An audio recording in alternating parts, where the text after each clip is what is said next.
Hello, everyone. Welcome to KTAL News Now. I'm your host, Anthony Mocklin. Today is Tuesday. We are just at the midway point of the first half of the week. Just a little bit left until the midweek tomorrow, and then, of course, the weekend in a few days. But hopefully your week is already off to a great start, and I'm hoping that today's show will make it even better for you for the rest of today and the rest of this week.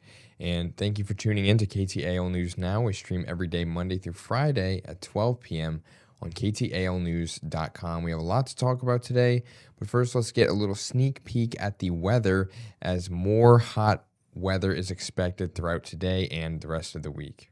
Hey, I'm meteorologist Josh Morses with a look ahead to what we're expecting here on your Tuesday. It's more of the heat as we do wind up in the mid to upper 90s this afternoon, and we'll continue to see this for at least the next few days. Believe it or not, it will actually get hotter as we get closer to the weekend, so we'll be talking about that. And I zeroed out the chance for rain today. It looks like those little friendly showers and isolated storms that have kept the heat advisories away for the last week will be drying up on us, so that means the heat advisory is likely returning. But I'll have a look ahead to the rainfall outlook for us and let you know how hot those temperatures will get. That will be coming up here in just a few minutes.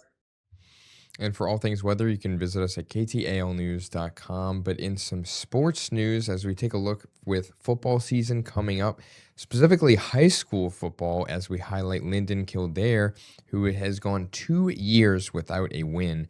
And they are looking to change things now that they have a consistent staff and program under head coach Dylan Surratt, and KTAL's Kylie Corman shares more. When you're always overlooked, nobody thinks you have a chance, so it's just your time to get out there and do something. Linden Kildare is entering its second year under head coach Dylan Surratt. I don't know it all. There ain't no doubt about it. I learned that you got to have good people. I have great coaching staff, have great coaches under me. You got to have great players. Have a lot of really good players here at Linden Kildare, and I'm hoping to put some W's in the win column. Year one wasn't perfect, but valuable lessons were learned. It was hectic.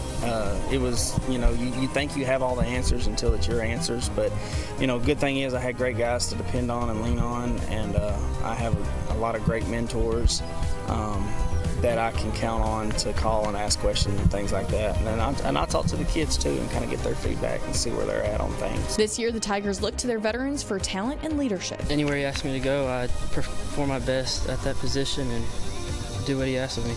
Those are the guys that, when it's tough and it's hard rock mining in there, we're gonna lean on and hopefully give the ball to them or ask them to make the tackle to save the game. I'm just excited to get out there and just prove everybody wrong, honestly, because every year we've been the underdogs, always getting last in district and all that, so it's just ready to get out there and prove some people wrong. Year two with Surratt brings familiarity, continuity, and the Tigers are certain victory. Most thing I'm excited about is just playing with the team and playing for Coach Surratt. We're going to get a few wins this year, and it's going to be great. Reporting from Linden Kildare, I'm Kylie Corman. And to learn more, you can find that on KTALnews.com. But speaking of high school football, the Parkway Panthers reached 10-plus wins for the first time since 2016 last year. But they did lose 15 starters this year, but they're still looking to make a deep run. And KTAL's Chris Burns shares more. Just looking back on last year, it's kind of, you look at it and you're like, man, we had a great year. But what could have been? A similar feeling most teams feel after a season comes to an end. As the Parkway Panthers prepare for another season, the players have lofty goals for the team and themselves. I'm keeping us at a very high standard, 10-0. 14 sacks and go for 60 tackles, and then get a couple touchdowns.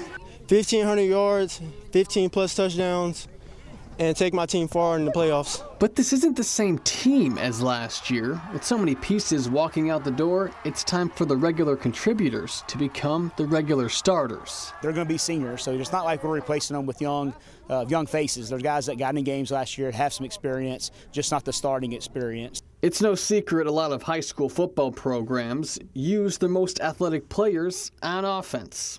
While acknowledging it's an offensive league, Coach Brotherton believes in spreading out his best players on both sides of the football. This guy goes to offense, next best goes to defense, and vice versa, and kind of do like a little snake draft you do in fantasy football. But that's kind of how we do it. And then, as the kids get older, they may move positions of what's needed and where the need is. But we're going to have 4 guys in secondary this year that are all seniors. The offense lost 6 players, including quarterback KB Williams. But senior Bryson McCoy looks to take the snaps and feed this offense that has many mouths to feed. I mean, as you can see, he's doing his thing. Already scored on our first team. We give him trouble every time. He's doing good. We definitely know how to spread the ball out. We can go throw, then go back to run. We got good wide receivers and good running back, so we're not just in one offense the whole time. This team starts and ends with the future LSU Tiger Gary Burney, who enters his senior year ready to set the tone for all of his teammates. He kind of just leads by example. He makes plays, he practices hard, and he makes the guys around him do it the right way, and just kind of show, like I say, he's not going to talk and tell you what to do. He's just going to go do it, and people are going to get in line and follow. We all got to be relentless. Everybody got to give it their all, 100%. No giving up, no matter who we're going against, who's in front of us, we can't give up. And Parkway will host the Durham Tigers for their home opener on September 4th at 7 p.m. But to learn more, you can visit KTALnews.com. But now let's take a look at the full weather forecast from Josh Marses to see what we can expect this week.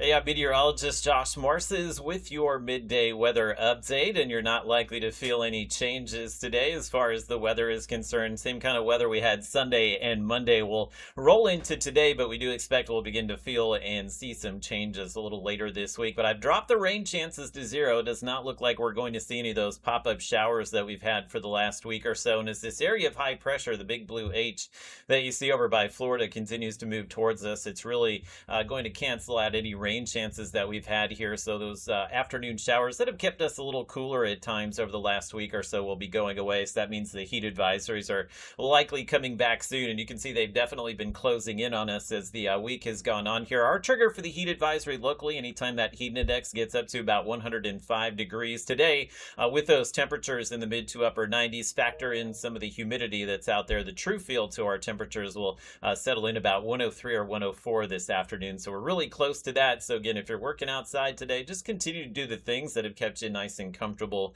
for the last few weeks here, whether it's just taking a break in the shade or air conditioning or staying hydrated. Need to drink water every 20 to 30 minutes or so just to kind of keep your body temperature down. And we did have one new burn ban in the last 24 hours. We did add Caddo Parish, and this will not improve until we get some decent rainfall here, and we're probably a few weeks away from that. So I suspect the rest of the Arklatex here will be under a burn ban shortly. So if you do have any of those burn piles in your yard and you're not under a burn ban, if you do decide to burn those in the next few days, just make sure you take the garden hose out there, kind of wet the ground around that burn pile so nothing gets out of hand here. So here's a look at the rainfall map. Really nothing on there, and it may be a while before we see the outlook for rainfall improve, as we do have that area of high pressure. It is going to slide back towards us in the upcoming days here. That has kept the jet stream all the way up into Canada and the Great Lakes region. So that's where all the storms and cooler weather are until we can get the jet stream back down here later this month or early next month. We'll continue to see these temperatures likely in the 90s here. And you can see that center of the ridge of high pressure very close to us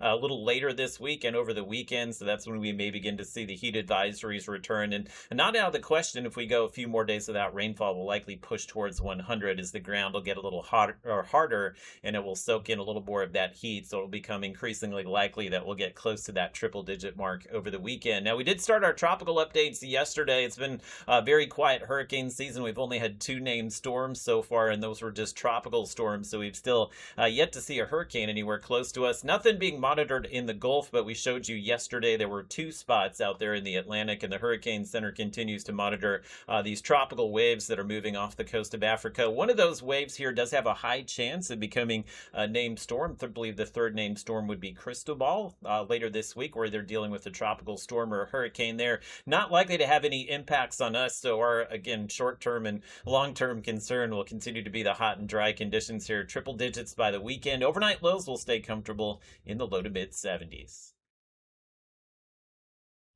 And for more information, you can find that on KTALnews.com. But in some more local news, Mardi Gras is, of course, a huge deal in Louisiana.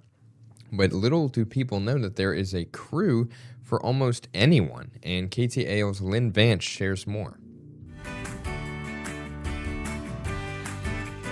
There are 14 official Mardi Gras crews in Northwest Louisiana. Some you may have never heard of, and there's one group that's working to change that.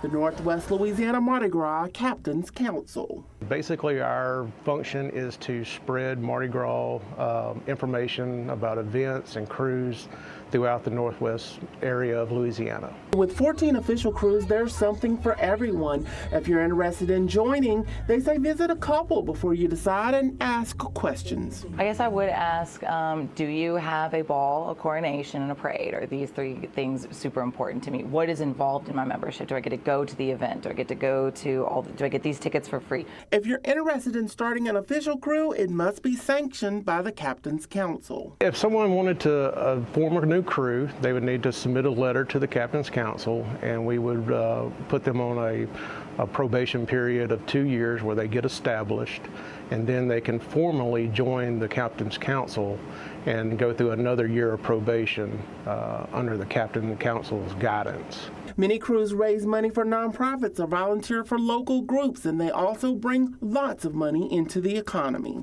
3 of the main parades that we have within this city throughout the entire season bring in over $20 million, just including people coming in for the balls, the coronations, the parades. And the best part of being a member, they say, are the people you will meet. It's a network. You'd be surprised at the number of people that you can become friends with or an acquaintance with. With something good, I'm Lynn Vance for NBC6.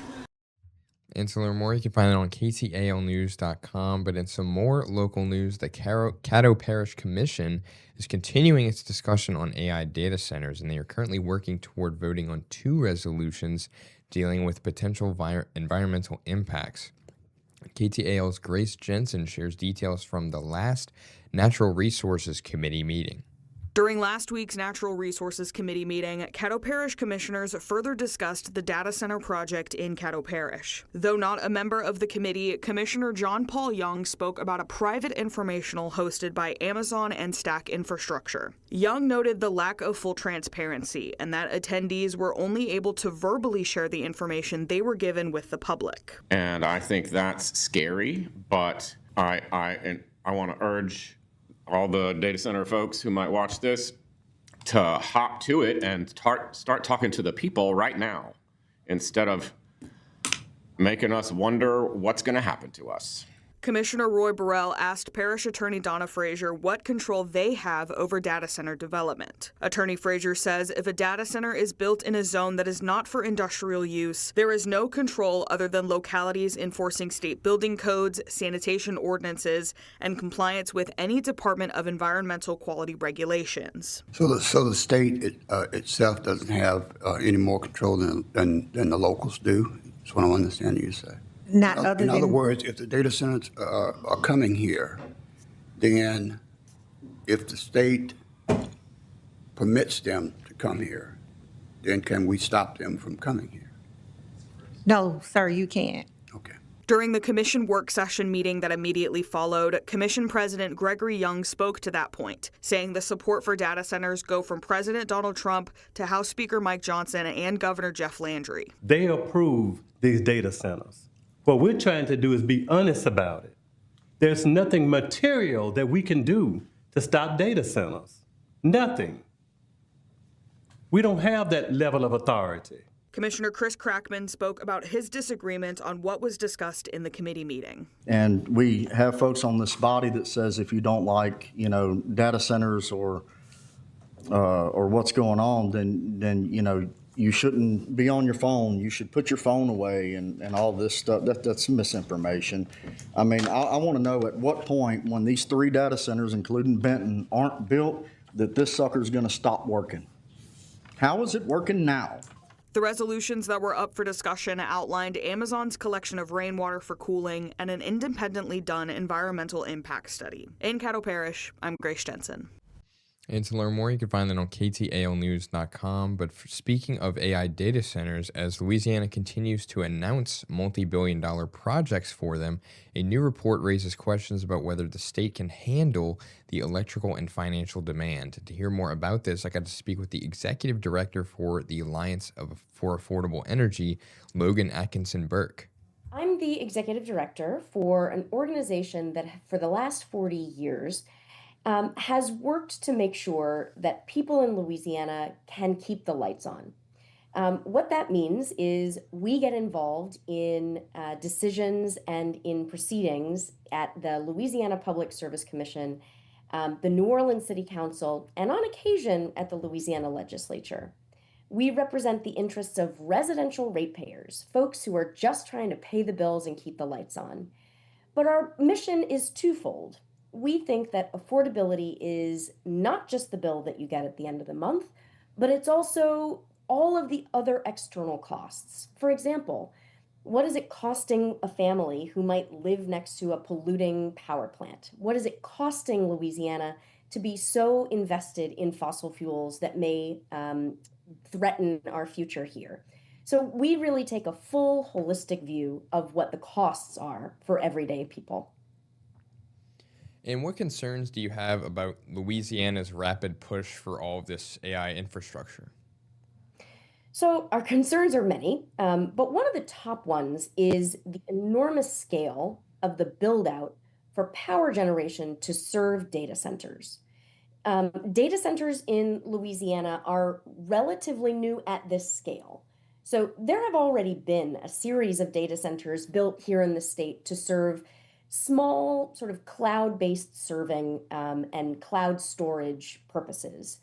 But the hyperscale, the style that are meant for things like Bitcoin mining and AI training for large language models, they're a completely different animal. They use power differently, and they use an extraordinary amount of it. Not only that, they impact communities who live next door in terms of air pollution and water usage, not to mention energy reliability and resilience.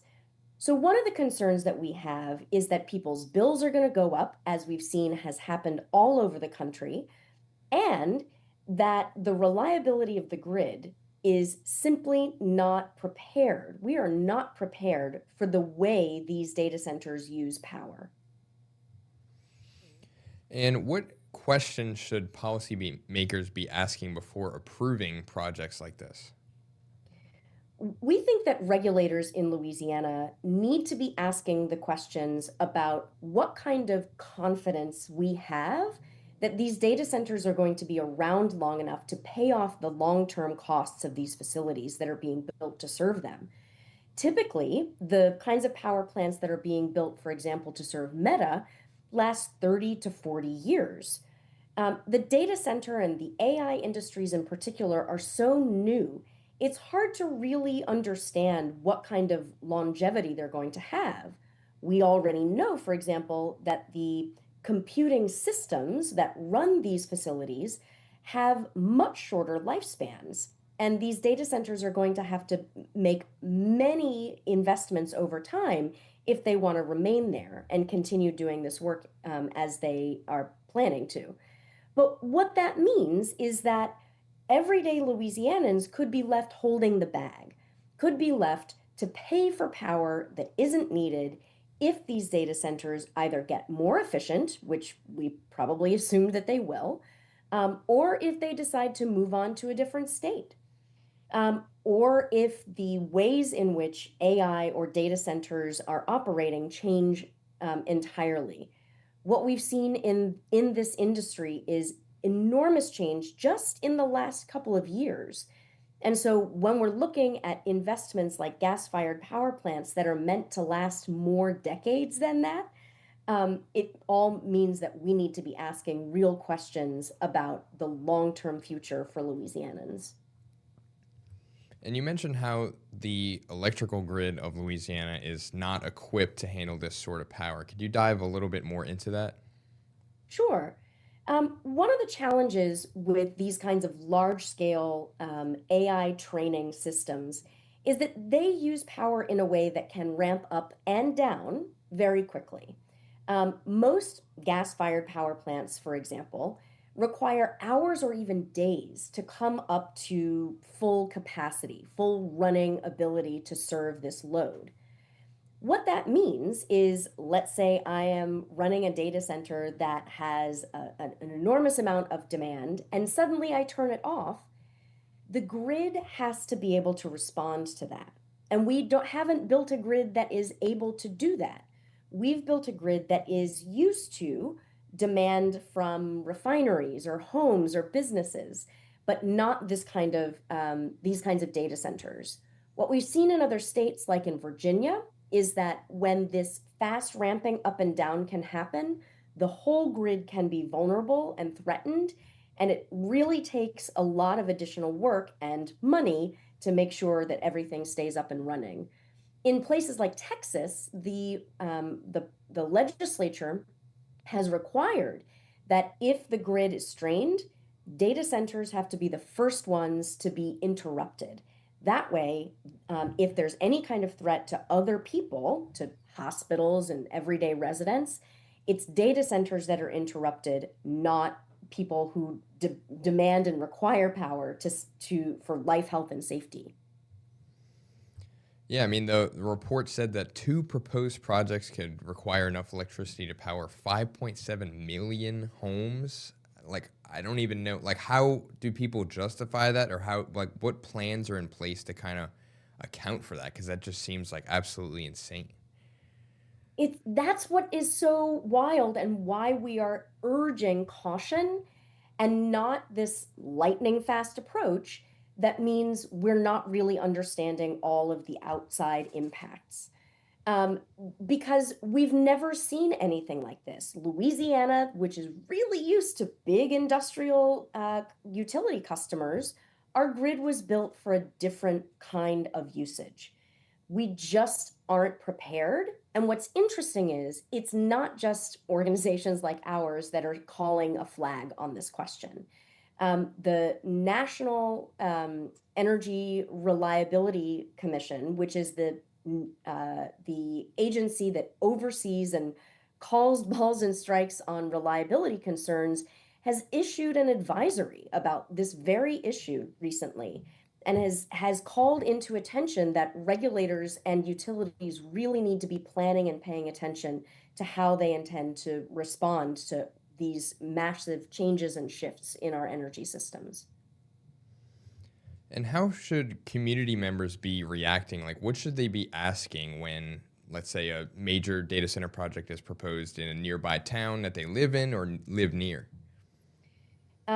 Everyday residents should be asking questions about who is paying for this and for how long. What are the risks in the long term that customer may go away? Residents should also be asking themselves, what are the water needs for these kinds of things? And what will the impact associated with those water demands be on their municipal or private water systems? They should also be asking questions about how much property tax has been waived for these facilities. Here in Louisiana, we've been rolling out the red carpet via things like the industrial tax exemption program or pilot programs that will actually suck a lot of money out from under communities that otherwise need that money to pay for things like roads and teachers and police. And so residents should be asking questions about that. But it's not just the folks who live next door. Here in Louisiana, Entergy Louisiana serves customers from Lake Charles to the north shore of Lake Pontchartrain, all the way up to Monroe. And that means that customers all around the state will be paying for the kinds of things that are being built for one customer in North Louisiana. Are they going to benefit from this? The answer is pretty clear that the answer is no. So we need to make sure that everybody understands that they are part of this calculation and that they will be on the hook to pay in the long run. And what in particular would you stress that Louisianians should know about the growing AI boom so that they can be informed and ask these questions and respond appropriately? Things that folks should know, especially in a state like Louisiana, is that there are a number of decision makers along the way who will grant things like permits for the sites themselves, grant air permits and water permits for the use of electricity and for gas and for all the water that's used. And there's an organization or an entity called the Louisiana Public Service Commission here in the state, whose job is to balance the interest of all stakeholders. That means residents and industry and government itself, and make sure that everyone's interests are met, that the public interest is met, not just a large international corporation that has money to spend. And when it comes to the report, if there's one thing that policymakers should be taking a lesson from, what would you say that would be? I think one of the things that policymakers, and this is the legislature, this is local municipal leaders, and the Louisiana Public Service Commission all need to take into account is the risk and vulnerability that regular everyday Louisianans are being exposed to, largely because of these sort of Frankenstein financial systems that are standing up these data centers and that are backing the power systems that are expected to serve them.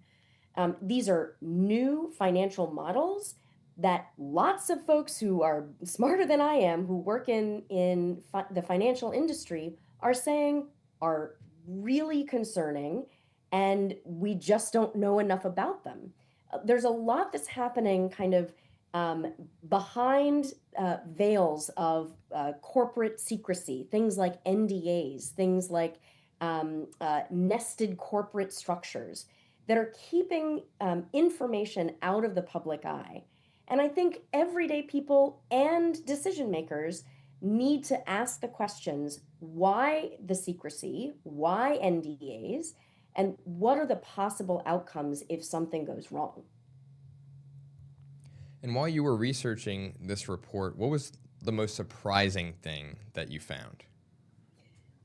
One of the surprising things that we've really come to understand is how much of a role that private equity plays. Private equity, of course, is a sort of financial entity that operates differently than a bank does, where they are able, or they are used to, extracting a lot more profit. We've seen the impacts on housing and on other businesses as a result of private equity purchasing and extracting value, loading up debt on these kinds of investments before walking away after a decade or so. Private equity seems to be deeply enmeshed in all of the decisions and all of the financial structures associated with these data center buildouts. And that's not just building and ownership of these facilities. As we've seen, Meta sold off 80% of its ownership of the Laidley facility that is they're building in Richland Parish to a private equity firm. That very same private equity firm, Blue Owl, is an investor in an entity that's trying to sell a power plant at $1 billion premium to Entergy to serve Meta. It's this circular design that is putting everybody at risk, that everybody really needs to understand. And speaking of the private equity, you mentioned Blue Owl. Why should, let's say, the average Louisiana resident, why should they care about who exactly is financing these projects? I think a lot of Americans remember what has happened when new financial systems get stood up that are opaque. We know what happened in the mortgage lending industry back in the early 2000s, early mid-2000s, and we saw what happened when that bubble popped. A lot of that was due to a lack of transparency. Private equity doesn't have the same kind of reporting requirements and transparency requirements that most publicly traded entities do. That means the federal government, through the Securities and Exchange Commission, don't have to show their paperwork. It means that private equity can operate in a very different way. And that puts us all at risk. And so everyday people might not need to know exactly who, but they need to trust that their decision makers are looking closely at what the risks are associated with these new models. And to learn more, you can find that on ktalnews.com. But that's all the time I have for today's edition. Be sure to tune in each and every day, Monday through Friday at 12 p.m. on ktalnews.com. But for now, I'm Anthony Mocklin. Have a great rest of your day, and thank you for joining us.